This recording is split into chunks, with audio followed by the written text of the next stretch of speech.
Of course she would have the good seat. The words muttered under his breath, with the texture of curdled milk, were meant only for his wife, but in the crowded hush of the boarding area, they found their way to 16-year-old Jasmine Washington. He didn't look at her, of course. Men like him never did. They preferred to admire the problem from a distance, as if she were a piece of misplaced luggage. Jasmine clutched her boarding pass for flight 8:15 to Boston, the crisp paper a shield against the man's sour gaze. The seat number 12A was printed in bold, uncompromising ink. It was more than a seat. It was a promise, and she had no intention of letting it be broken. The air in Terminal C of Chicago O'Hare was a thick soup of anxiety and recycled air conditioning. It smelled of Cinnabon floor polish and the faint metallic scent of jet fuel that promised escape. For Jasmine Washington, it was the smell of opportunity.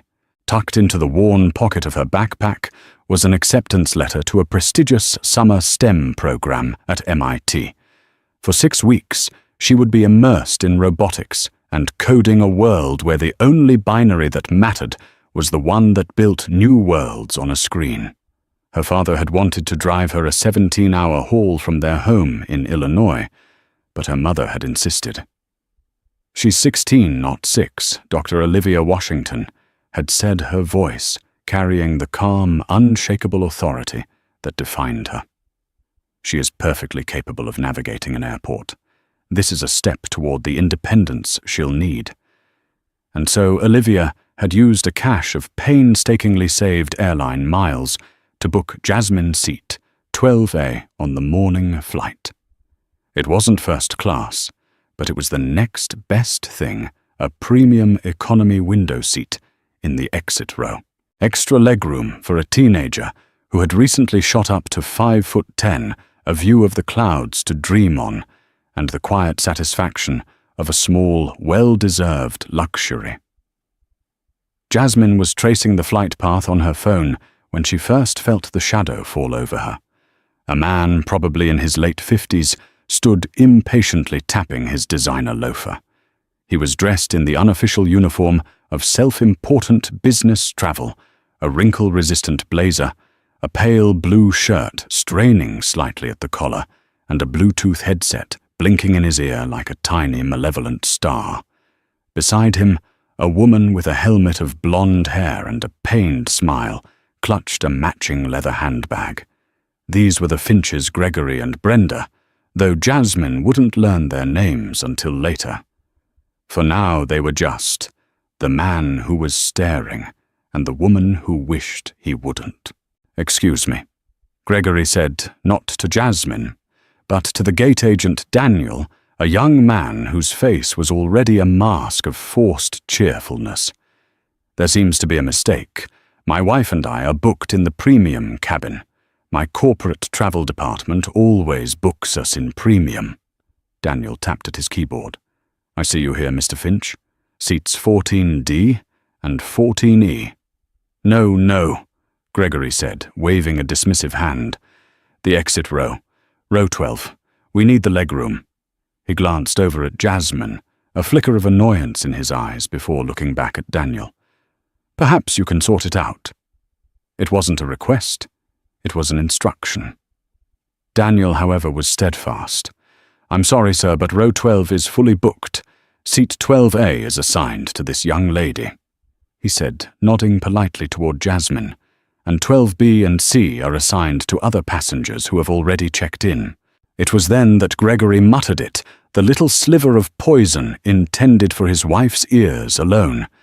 Of course she would have the good seat. Jasmine's back straightened.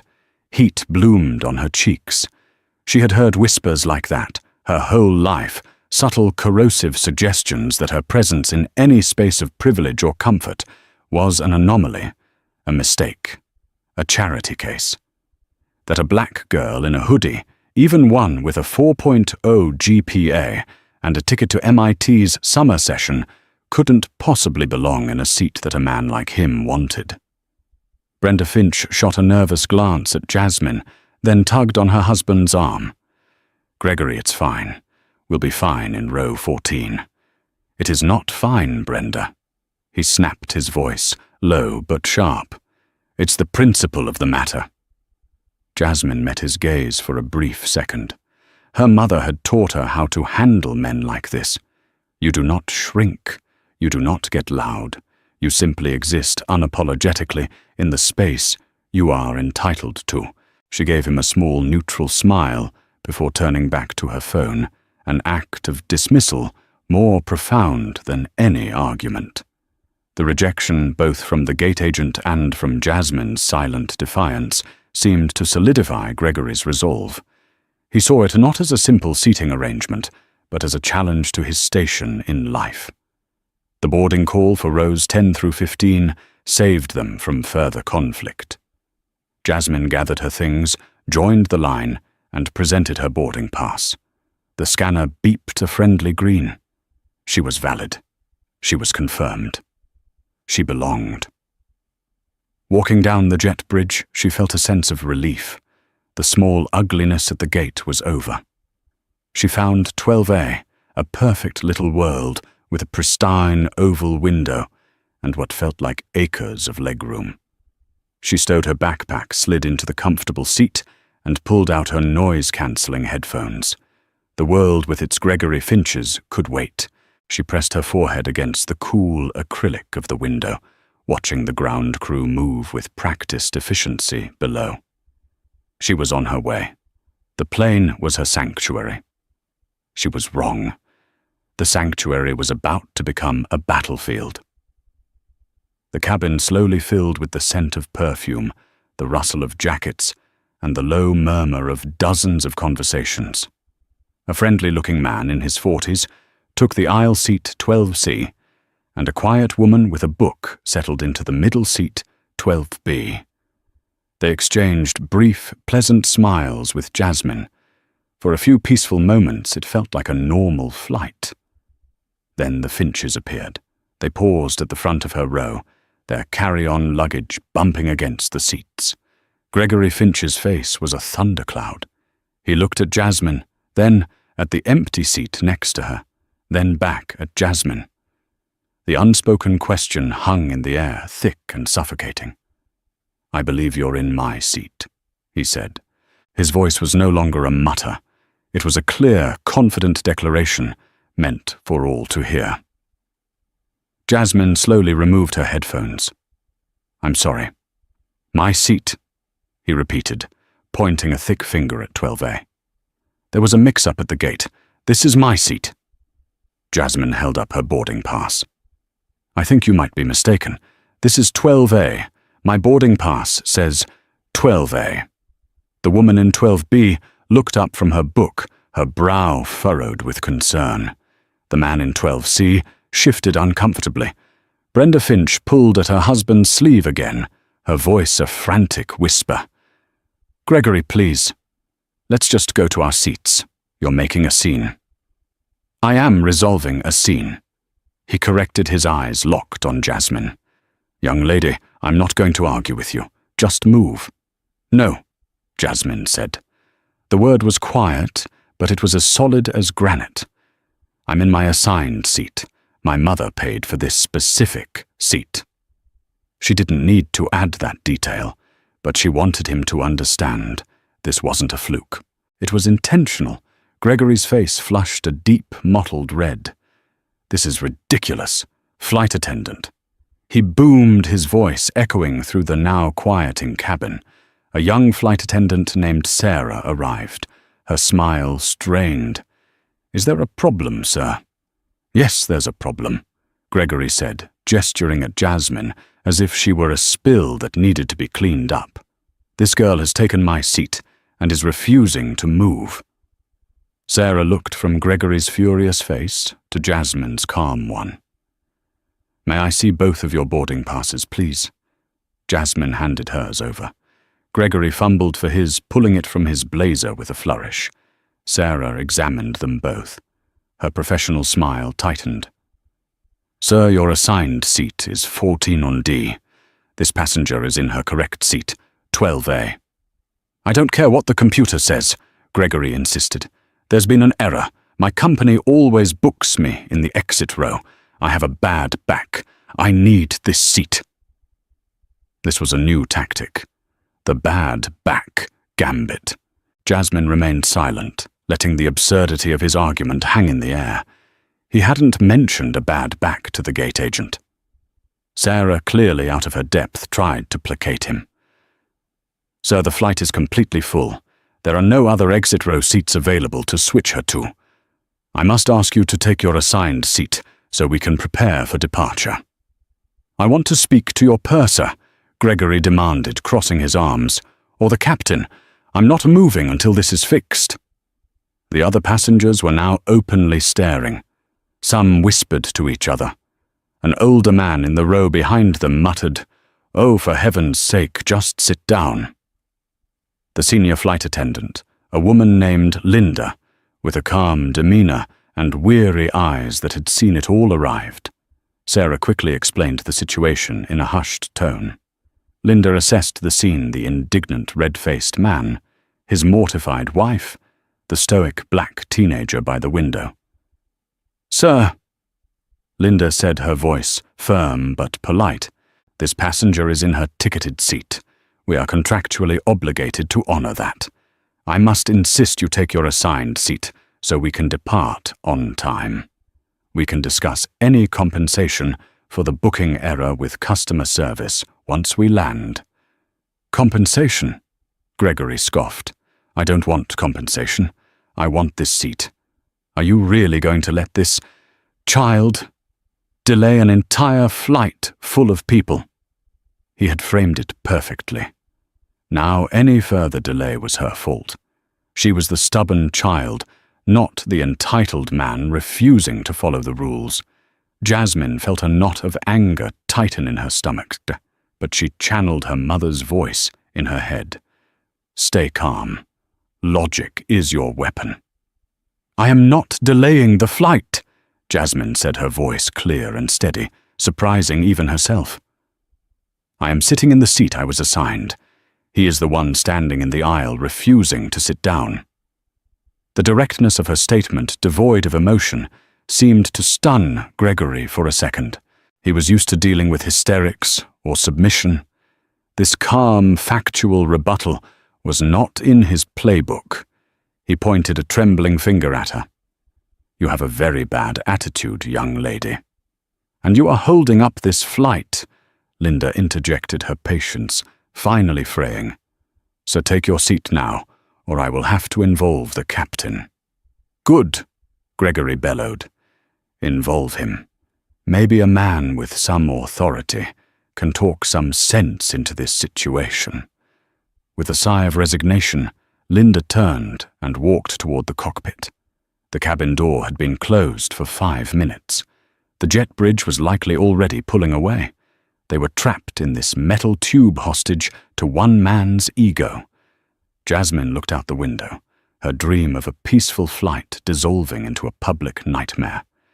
She could feel the stares of the other passengers, a mixture of pity, annoyance, and a few glares of outright hostility. All because she had refused to give up what was rightfully hers. The cockpit door opened, and Captain Robert Davies emerged.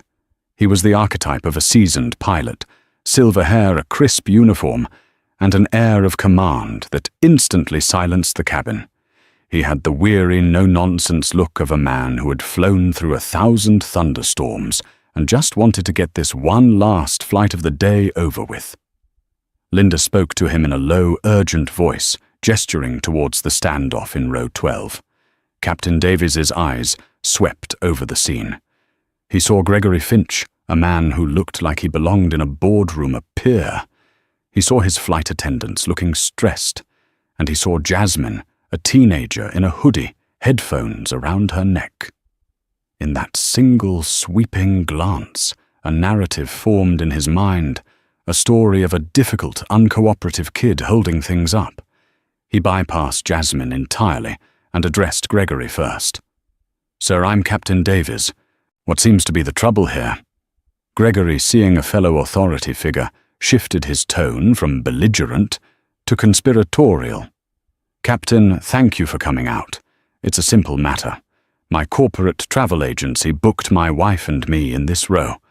There's been a computer glitch and this young lady," he said, gesturing to Jasmine without looking at her, "is refusing to cooperate."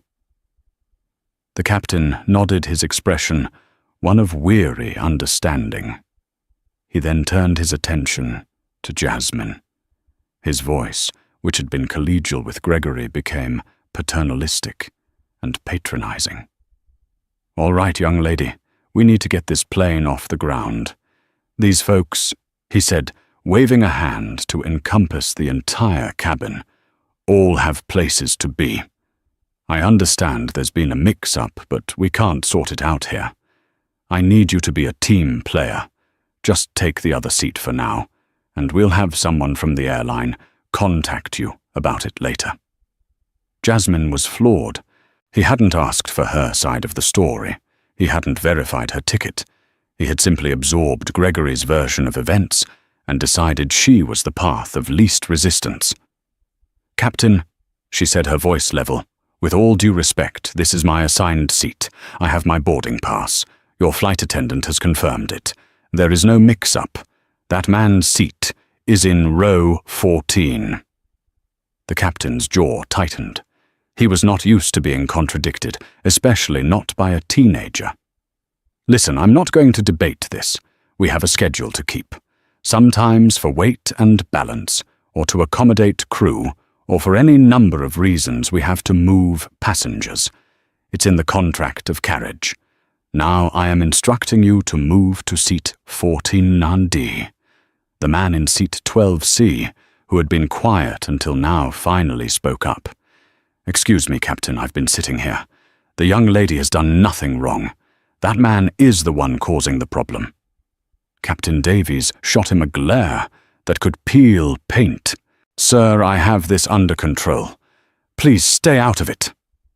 He turned back to Jasmine, his voice dropping to a low, threatening tone. "This is your final chance. You will move to the other seat, or I will have you removed from my aircraft for failing to comply with the instructions of a flight crew member. That's a federal offense. Do you understand me?" The threat hung in the air, heavy and poisonous. Removed from the plane. A federal offense. Humiliation. Being stranded in Chicago. Missing the start of her program. It all flashed through her mind. Fear, cold and sharp, pricked at her. Her hands were trembling. She could feel tears welling up, but she blinked them back with fierce determination. She would not cry in front of these people. Gregory Finch stood there with a smug, triumphant smirk on his face. He had won. He had wielded his privilege, and the system had bent to his will. Jasmine looked at the captain's implacable face, at Linda's apologetic one, at Gregory's sneer. Every instinct screamed at her to give in, to make it stop, to just disappear into seat 14D and pretend this never happened. But then she thought of her mother. Olivia Washington had not raised a daughter who backed down from a righteous fight.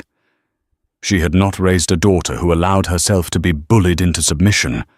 Her mother had faced boardrooms full of men who looked and acted just like Captain Davies and Gregory Finch, and she had never once surrendered her ground. Jasmine took a deep, shuddering breath, the air tasting of stale injustice. "Okay," she said, her voice barely a whisper, but clear enough for the captain to hear. "I'll move." A collective sigh of relief seemed to ripple through the nearby rows. Gregory's smirk widened. The captain gave a curt nod as if to say, "See, that wasn't so hard." Jasmine began to gather her things, her movements slow and deliberate. She unplugged her charger, coiled the cable, and placed it in her backpack. She zipped the pocket. She stood up, pulling the backpack onto her shoulders. Then she looked Captain Davies directly in the eye. "But before I go anywhere," she said, her voice suddenly ringing with a strength she didn't know she possessed, "I am going to make one phone call, and you are going to wait until I am finished." The captain looked taken aback by her audacity. "There's no need for that. You can call your parents when we land." "No," Jasmine said, pulling out her phone. "I'm calling my mum now. You threatened me with a federal offense. I think she'll want to hear about that." Arrogance and impatience won out over caution. The captain rolled his eyes and let out an exasperated sigh. "Fine. Make your call. You have 2 minutes. Let's not make this any more dramatic than it already is." He crossed his arms, ready to wait out this final childish act of defiance. He had no idea that the call Jasmine was about to make wouldn't just add drama. It was about to ground his entire aircraft. Jasmine's fingers flew across the screen, her thumb hovering over the contact picture of her mother. She pressed "Call." The plane was an island of pressurized silence, the only sound the low hum of the auxiliary power unit. Every passenger in the vicinity was watching her, their expressions ranging from sympathy to annoyance. Gregory Finch looked on with dismissive amusement, as if this were the final pathetic tantrum of a child who had lost a game. The phone rang once, twice. Jasmine's heart hammered against her ribs. "Pick up, Mum. Please pick up." "Jasmine, is everything okay? You should be taking off." Olivia Washington's voice was warm and familiar, a lifeline in a sea of hostility. "Hi, Mum," Jasmine said, trying to keep her own voice from shaking. "We haven't taken off yet. There's a situation." "A situation? What kind of situation?" Olivia's tone sharpened instantly, the maternal warmth now edged with professional concern. Jasmine laid it out quickly and concisely, just as her mother had taught her to do when reporting a problem. "A man wanted my seat, 12A. He didn't have a ticket for it. The flight attendants confirmed I was in the right seat. He refused to move. He got the captain. The captain told me to move to the man's seat in row 14. I explained I was in my ticketed seat, but he wouldn't listen. He just threatened to have me removed from the plane and charged with a federal offense if I didn't comply." There was a dead silence on the other end of the line. It was a heavy, thinking silence. When Olivia spoke again, her voice had undergone a complete transformation. The warmth was gone, replaced by a steely coldness that Jasmine had only heard a few times in her life, usually when dealing with contractors or uncooperative bureaucrats. It was the voice of Dr. Olivia Washington, Senior Airworthiness Safety Inspector for the Federal Aviation Administration. "Jasmine, what is your flight number?" "United 8 or 15. "And the captain's name? Did you get his name?" "Davies. Captain Robert Davies." "Okay," Olivia said. "Jasmine, I want you to listen to me very carefully. I want you to put Captain Davies on the phone." Jasmine took a breath. "He's right here." She turned to the pilot, holding out her phone. "My mother wants to speak with you." Captain Davies actually laughed, a short, barking sound of disbelief. "I am not talking to your mother. This is absurd. My decision is final. Move to your new seat. Now." She said you should probably take the call. Jasmine said, her gaze unwavering. "She works for the FAA." The 3 letters hung in the air. FAA. For a pilot, those 3 letters could mean anything from a routine check to the end of a career. Davies's arrogance faltered for just a fraction of a second. He likely assumed she was some low-level clerk, a paper pusher, a mother trying to throw her weight around to defend her kid. The risk of ignoring her was low, but the risk of this delay getting longer was high. With a theatrical sigh of impatience, he snatched the phone from Jasmine's hand. "This is Captain Davies," he barked into the phone. "I don't know who you are, but I am in command of this aircraft, and I have instructed your daughter." He stopped. Jasmine couldn't hear her mother's words, but she could see their effect. The color drained from Captain Davies's face.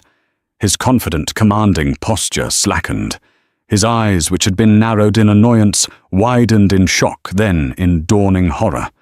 His knuckles were white where he gripped the phone. The smug smirk on Gregory Finch's face began to fade, replaced by a look of confusion. The one-sided conversation was stark. "Yes, I am Captain Robert Davies," he said, his voice now several octaves higher. A long pause. "Dr. Washington, I see." Another pause, longer this time. He looked over at Jasmine, then back at the bulkhead, as if searching for an escape route that didn't exist. No, there was no safety or security reason. It was a passenger seating dispute. His face was now ashen. He was sweating under the harsh cabin lights.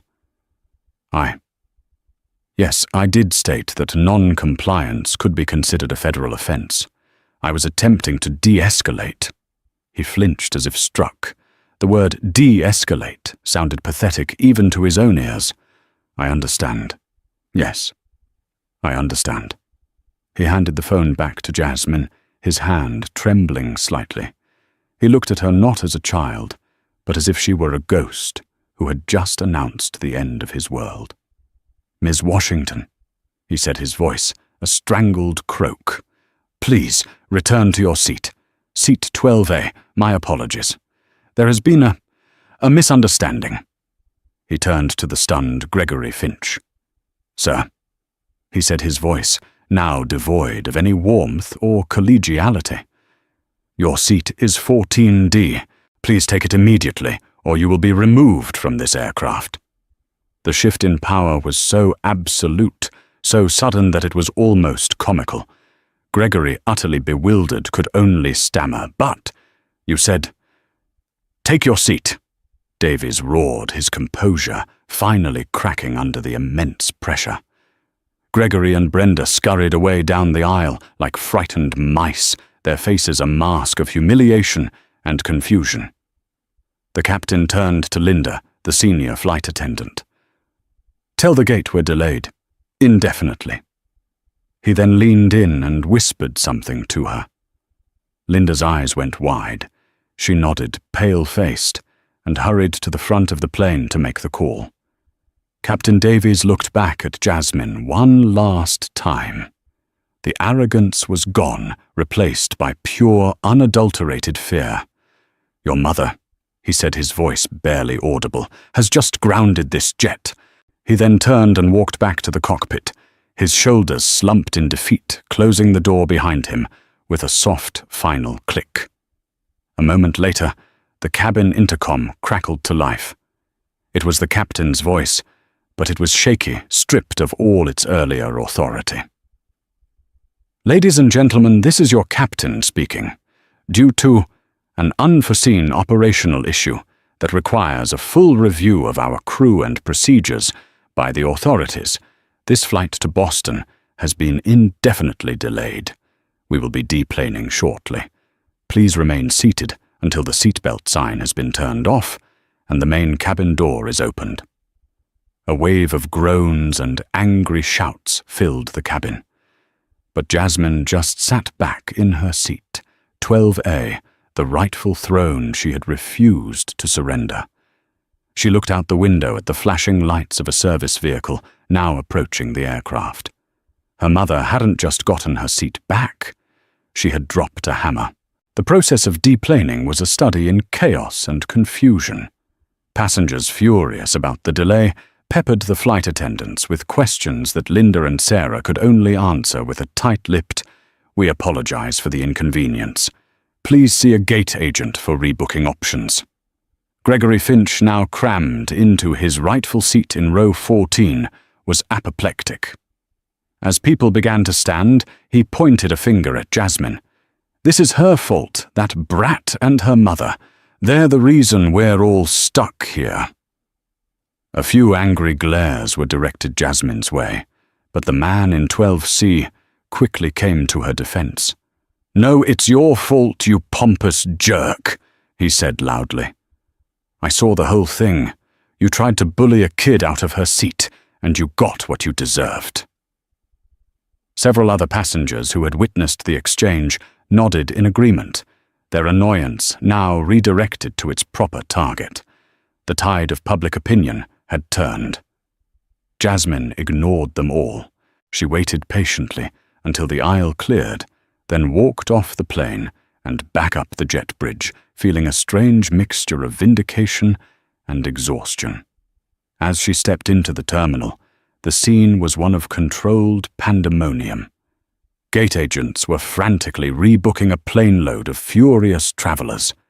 But there was another group of people waiting by the gate, a group that was not there before. 3 individuals in dark suits, their faces grim and professional. They weren't looking at the passengers. They were looking at the cockpit crew who were now walking off the plane. Captain Davies was in the lead, his face as pale as a sheet. Linda and Sarah followed, looking terrified. One of the men in suits stepped forward. "Captain Davies, I'm Andrew Peterson from the FAA's regional office. We need you and your first officer to come with us." It was not a request. Captain Davies just nodded numbly. As he was led away, his eyes met Jasmine's for a fleeting moment. There was no anger left in them, only a hollowed-out look of utter ruin. Jasmine found a quiet seat away from the chaos and called her mum back. "Are you okay, sweetie?" Olivia asked, her voice back to its normal warm tone. "I'm fine, Mum." What did you do?" Olivia sighed. "I did my job, Jasmine.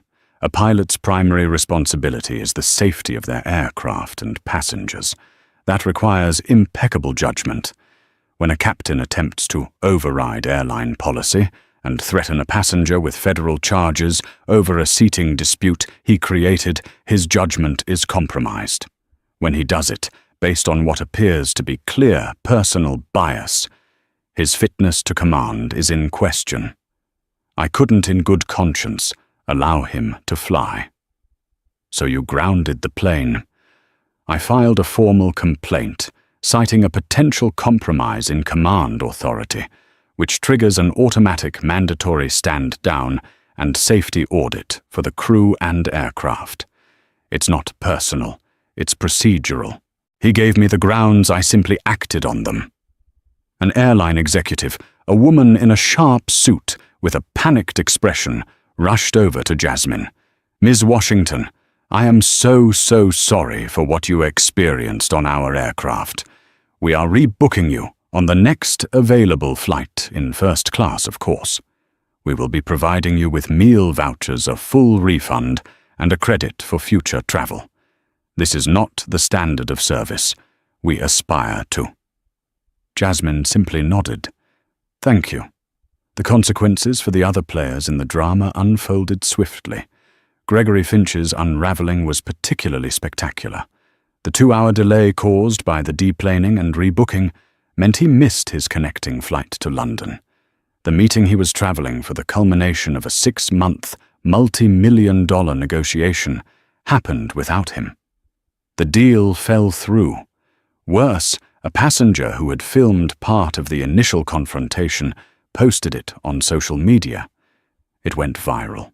Entitled "Businessman Berates Teenager, Gets Entire Flight Cancelled" by her FAA mum. By the time Gregory landed in Chicago from his now pointless rerouted flight, his company's PR department was in full-blown crisis mode. His face was everywhere. He was not just an anonymous jerk on a plane. He was Gregory Finch, Senior Vice President of a major tech firm with a very public diversity and inclusion policy. He was fired by email before he even had a chance to leave the airport. The official reason was "conduct unbecoming of a corporate officer," a sterile phrase for a spectacular public flameout. Brenda, mortified and fed up after years of his arrogance, reportedly packed her bags the next day. Captain Davies's fate was less public, but just as devastating. The FAA investigation was thorough and merciless. It wasn't just about the confrontation with Jasmine. It was about the fundamental failure of his judgment. They reviewed his record, interviewed his crew, and analyzed his decisions. He was found to have acted with reckless bias and abused his authority. His license was suspended for a year, a career-ending blow for a pilot in his late 50s. He would never command a commercial airliner again. The airline itself was forced into damage control. They issued a public apology to Jasmine, and her mother overhauled their de-escalation and bias training for all flight crews, and used the incident as a case study in what not to do. Jasmine finally arrived in Boston late that night, exhausted, but safe. She took a taxi to the MIT dorm, the lights of the city, a glittering promise. The drama, the anger, the fear, it all seemed to melt away as she looked at the campus that would be her home for the next 6 weeks. She hadn't asked for this fight, but she had finished it. The 6 weeks at MIT were a baptism by fire and code. The incident on the plane, which had felt so all-consuming, began to recede, replaced by the more immediate pressures of differential equations and late-night coding sessions, fueled by lukewarm pizza. For the first week, Jasmine felt a lingering static in her mind, a phantom sense of injustice that made it hard to focus. The memory of Captain Davis's threatening face would flash in her mind as she tried to debug a line of Python, the echo of his voice, a discordant note in the hum of the servers. But the rigorous logic of her coursework became its own form of therapy. One night, struggling with a flawed obstacle avoidance algorithm for a small rover, she had a moment of clarity. Her code was taking a shortcut, making a biased assumption about the environment that sent the rover crashing into a wall every time. It was an efficiency that wasn't efficient at all. It was a critical failure of core principles. In a flash, she saw Captain Davis and Gregory Finch, 2 men who had tried to take a shortcut based on a biased assumption and had crashed their lives into a wall. The world, she realized, ran on its own kind of code. Follow the foundational rules and the system works. Try to cheat it and it inevitably breaks.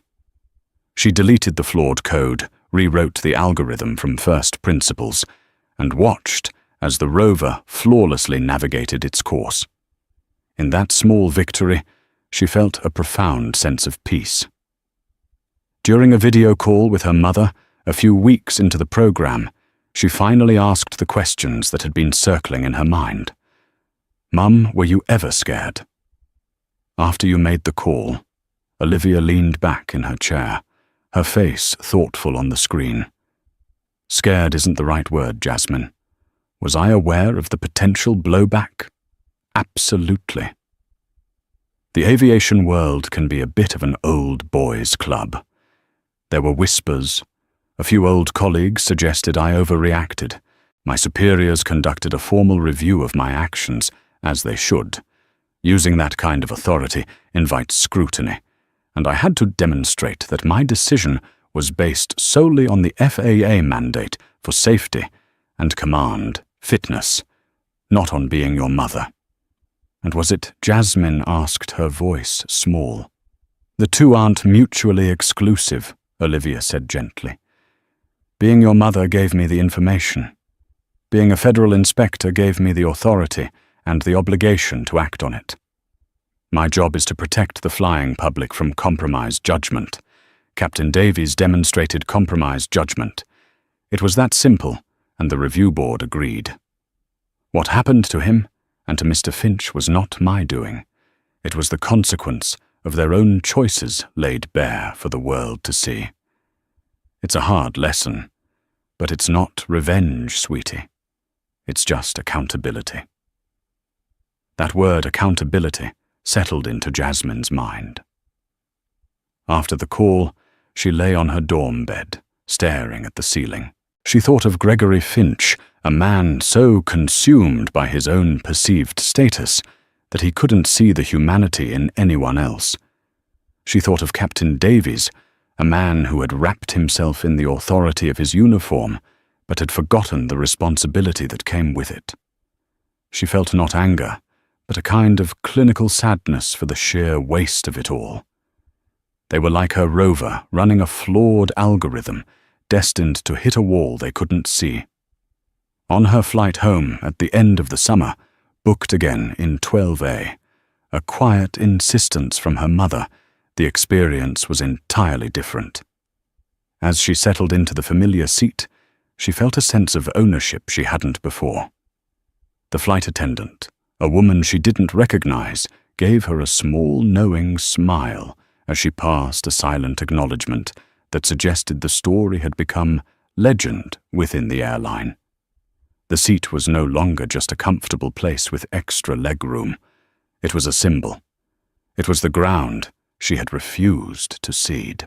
As the plane climbed into the sky, she pressed her forehead against the cool acrylic window. The world below shrank, the intricate patterns of roads and houses dissolving into a unified landscape. From up here, you couldn't see the petty lines people drew on the ground, the invisible fences of ego and prejudice. There was only the vast, open sky, a realm of infinite, unassailable logic. Jasmine knew with a certainty that settled deep in her bones that she would spend her life navigating that sky, not as a passive passenger, but as someone who understood the rules and belonged in whatever seat she chose, and no one would ever have the power to move her again. The world moves on. That was the first lesson Robert Davies learned in his new grounded life.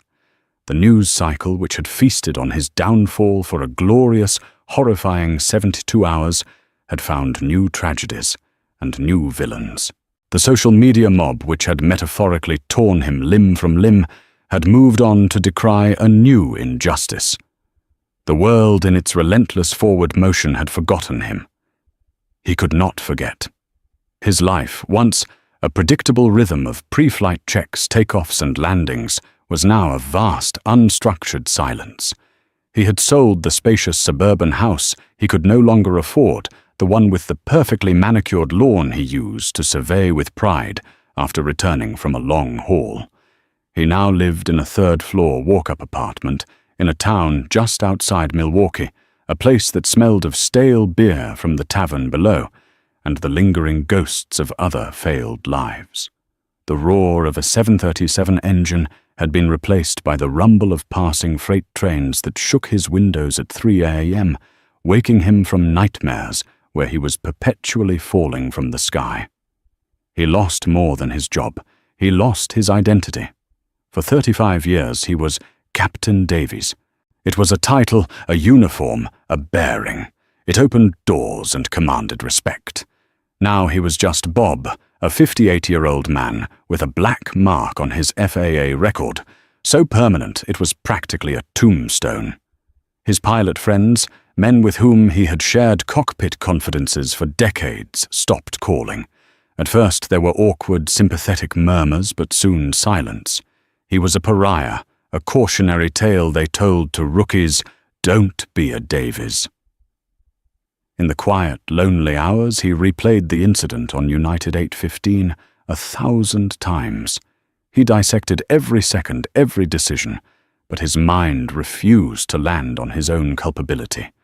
In his telling, he was the victim, a victim of Gregory Finch's boorish entitlement, a victim of the flight attendant's inability to handle a simple dispute, a victim of a woke corporate culture that would sacrifice a veteran pilot to appease online mobs. But most of all, he was the victim of Dr. Olivia Washington and her daughter. In his mind, they were a tag team of destruction, the girl with her quiet, insolent defiance. He saw her face not as that of a scared teenager, but as a cunning adversary who had played him from the start. And the mother was the true villain. Dr. Washington. He'd looked her up. Senior Airworthiness Inspector, a powerful woman who, in his twisted narrative, had used the full crushing weight of the federal government not to ensure safety, but to avenge a slight against her child. It was a gross abuse of power, a perversion of the system he had served his entire life. He believed with the burning conviction of a man with nothing left to lose that if he could just make her see the human cost of her actions, he could salvage a piece of his dignity. His obsession led him to a desperate plan. He found the public mailing address for the FAA's Great Lakes Regional Office. He spent a week composing a letter, writing and rewriting it on a yellow legal pad. The final version was a 4-page torrent of self-pity and wounded pride, disguised as a plea for understanding. "Dear Dr. Washington," it began. "You may not remember me, but I was the captain of United 815. I am writing to you, not to contest the findings of the investigation, but to appeal to you on a human level. Your decision that day, while procedurally justified in your view, has utterly destroyed my life. 35 years of unblemished service, thousands of safe flights, millions of passengers delivered to their destinations, all of it erased in a single afternoon over a seating dispute that I was trying to resolve expediently to ensure an on-time departure." He went on painting himself as a dedicated professional caught in an impossible situation. He never once acknowledged the racial undertones of the encounter or the terror he had inflicted on a child with his threats. He concluded the letter with a final, misguided appeal. "I only ask for the chance to speak with you face to face, so you can see the man whose life and legacy you have dismantled. I believe in my heart that if you understood the full context, you would recognize the devastating disproportionality of the outcome. My career is over, but perhaps my reputation can be salvaged. I await your reply. Sincerely, Robert Davies." He mailed it with a sense of grim purpose, imagining Dr. Washington reading it in her office, her cold, bureaucratic heart finally melting with a flicker of human empathy.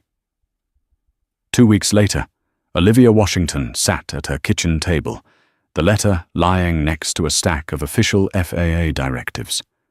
She had read it twice. Her expression was not one of anger or pity, but of deep professional weariness. This was the predictable, pathetic epilogue to such events. The perpetrator, unable to accept their own role in their downfall, seeks to reframe the narrative by forcing their victim to manage their feelings. She waited until Jasmine was home from school. Jasmine, now a senior, was deep into college applications, her sights set firmly on MIT's School of Engineering. She had grown in the months since the incident, carrying herself with a new quiet confidence. "I received something I think you should see," Olivia said, pushing the letter across the table. Jasmine read it, her brow furrowed. When she looked up, her expression was complex. "He's pathetic," she said softly. "He still doesn't get it. He thinks this is about him." "It's always about them," Olivia said. "Accountability feels like persecution to those who have never been held accountable." "Are you going to respond?" "I have to close the door on this for both our sakes," Olivia said. "But not in the way he wants." She didn't write back.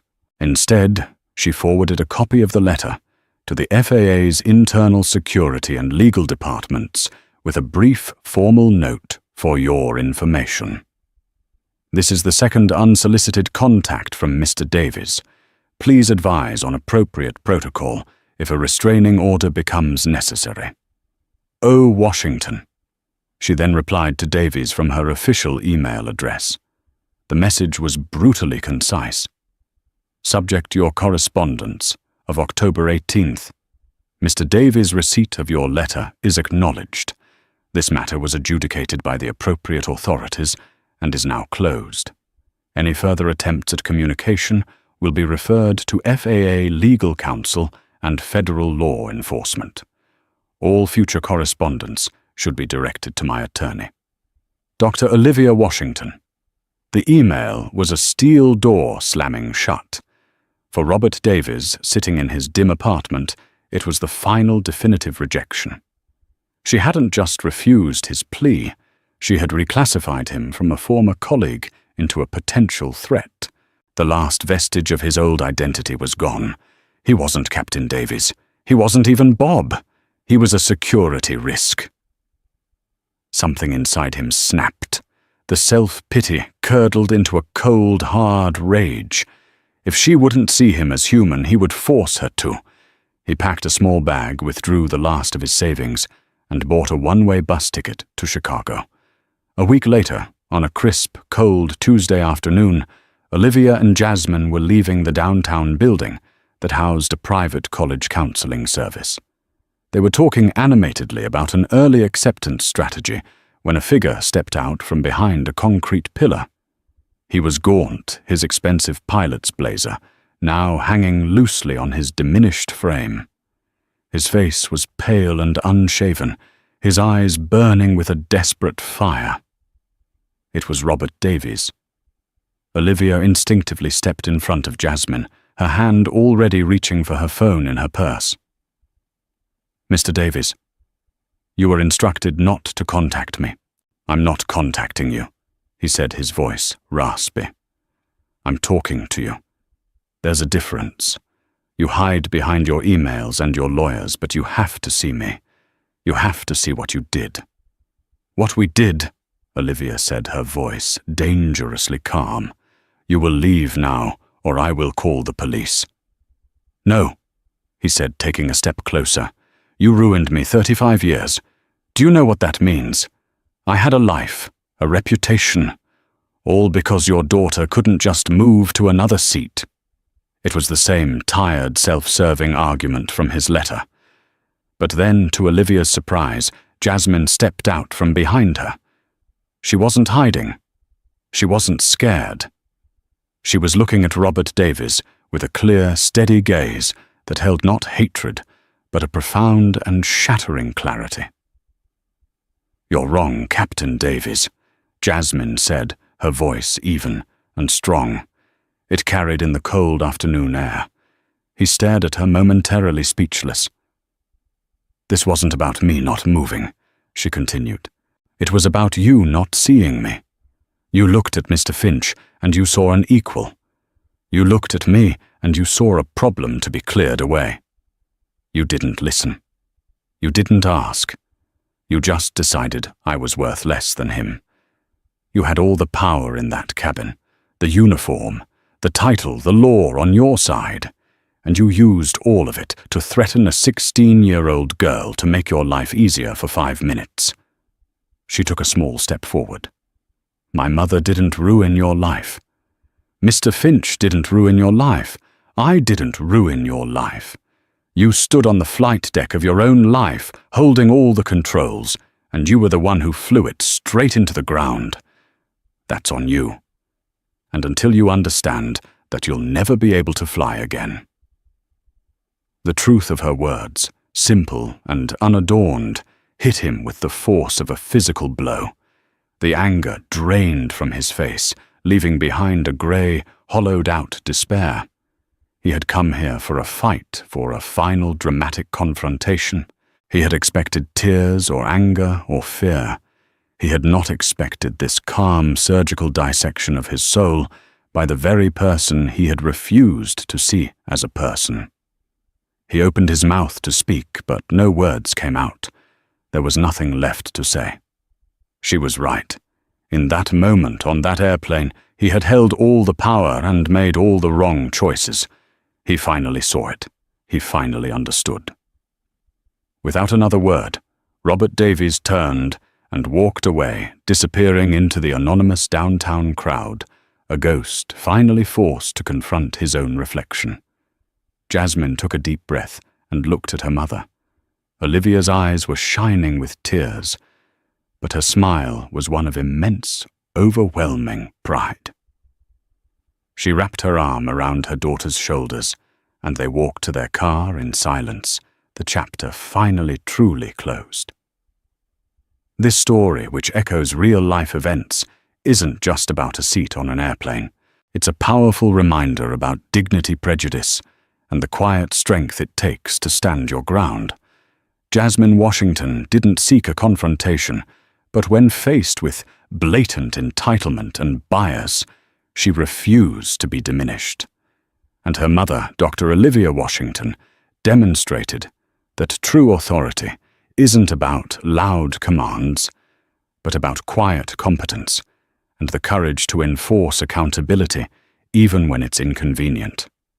It's a testament to the fact that sometimes the most powerful check on the abuse of power is simply knowing the rules better than those who are breaking them. If you found this story of justice and empowerment as compelling as we did, help us share it.